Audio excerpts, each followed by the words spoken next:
কৃষ্ণ এবং বলরাম মহা আনন্দে যমুনার কূলে গাভী এবং গোবৎস সহ বৃন্দাবনের অধিবাসীদের যখন সঙ্গসুখ উপভোগ করছিলেন, তখন কোনো কোনো জায়গায় তাদের সখারাও তাদের সঙ্গেই যেত। কৃষ্ণ ও বলরামের সঙ্গে যেতে যেতে তারা ভ্রমরের গুঞ্জন অনুকরণ করে গান গাইত।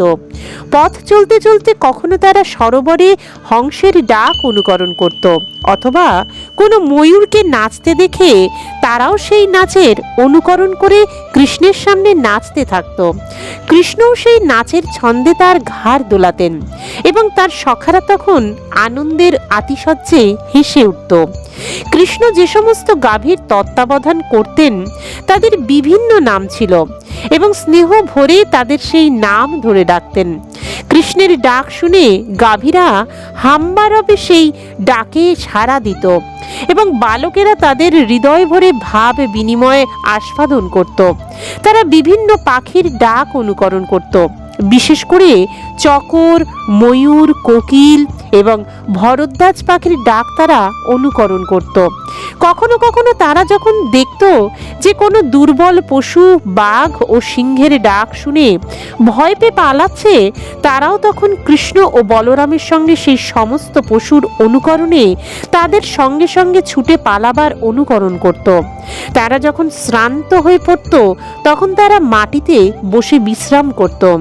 কোনো বালকের কোলে মাথা রেখে বলরাম বিশ্রাম করতেন এবং কৃষ্ণ তার পা টিপে দিতেন। কখনো বা একটা তাল পাতার পাখা দিয়ে তিনি বলরামকে হাওয়া করতেন। অন্য বালকেরা তখন নাচত বা গান গাইত, আর কখনো তারা একে অপরের সঙ্গে কুস্তি করত বা লম্ফ দিত। এইভাবেই বালকেরা যখন খেলা করত, কৃষ্ণ তখন তাদের সঙ্গে যোগ দিতেন এবং তাদের হাত ধরে তাদের সঙ্গ সুখ উপভোগ করতেন এবং হাসতে হাসতে তাদের কার্যকলাপের প্রশংসা করতেন। কৃষ্ণ যখন পরিশ্রান্ত ও অবসন্ন হয়ে পড়তেন তখন তিনি কোনো বড় গাছের গুড়িতে বা কোনো গোপ বালকের কোলে মাথা রেখে শুয়ে পড়তেন।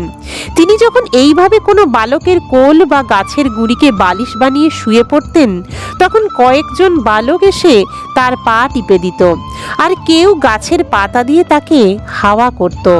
অধিকতর গুণবান কোনো ছেলে তার প্রীতি সাধনের জন্য অতি মধুর স্বরে গান গাইত।